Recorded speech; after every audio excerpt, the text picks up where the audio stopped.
Am I doing the right thing, funding another round? Unless you've got the money, you can't have a baby. I could throw everything that I have at this.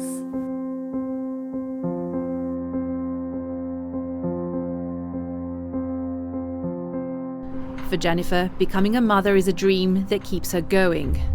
But as a single woman, it's one that's been beset by obstacles. I still have the calling to be a mum on my heart. I've always known that.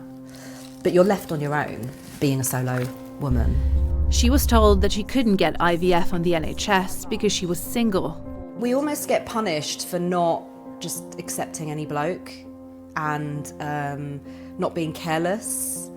I do sometimes go, if I'd been a bit more frivolous in my younger life, then at least I'd have a child. But after years of pushing, she finally got just one round of IVF. From the time when I went to my GP initially, just to get some exploratory tests, it's actually been eight years to the point of getting IVF, and it was like pulling teeth at every stage. Jennifer finished her round just days before turning 43, the cut-off age for any further NHS fertility treatment in her area, but it failed.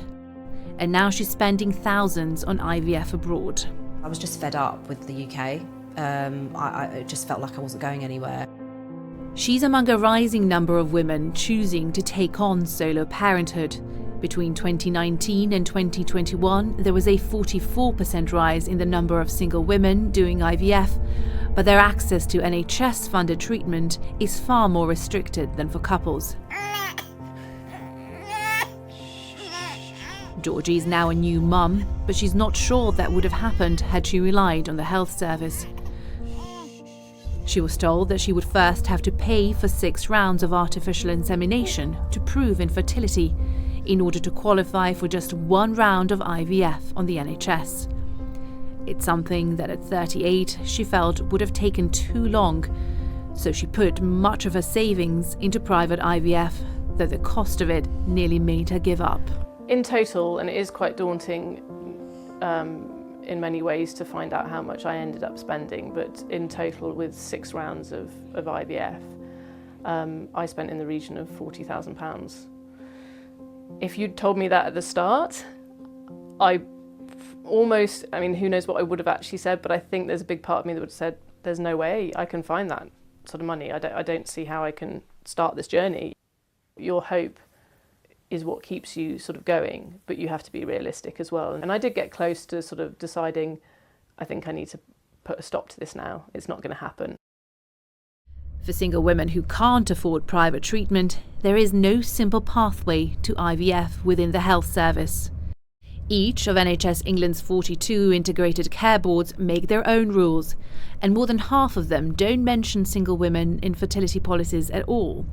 A quarter require them to pay for 12 rounds of artificial insemination privately to prove infertility. The rest require single women to pay for between 3 and 6 rounds of artificial insemination, with a round costing up to £1,600. In comparison, heterosexual couples are simply asked if they've been trying to conceive for 2 years. Female same-sex couples who want IVF on the NHS also have to prove infertility by doing rounds of artificial insemination. But as part of the government's women's health strategy, they will have those rounds funded, all part of an effort, the government says, to equalise access to IVF. But for single women, the rules haven't changed, and they still have to pay out of pocket to qualify. That's something one legal expert says creates inequality. Single women should be treated similarly to same-sex couples, because inevitably they are in a similar situation if it comes to their ability to conceive. And so I would see this as a discriminatory treatment. Is it a human rights issue?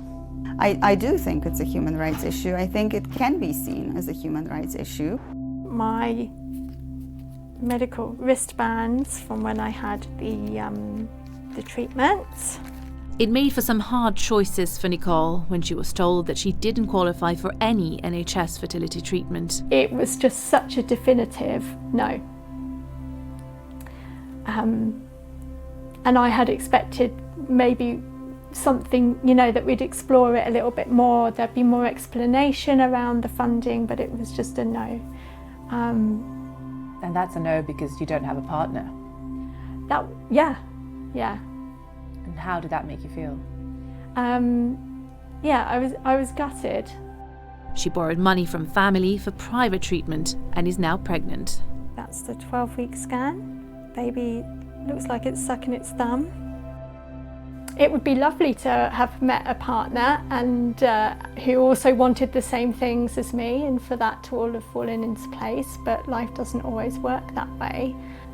It made a lot more sense to pursue this as a solo parent, and maybe a relationship will come later. It doesn't have to be right now.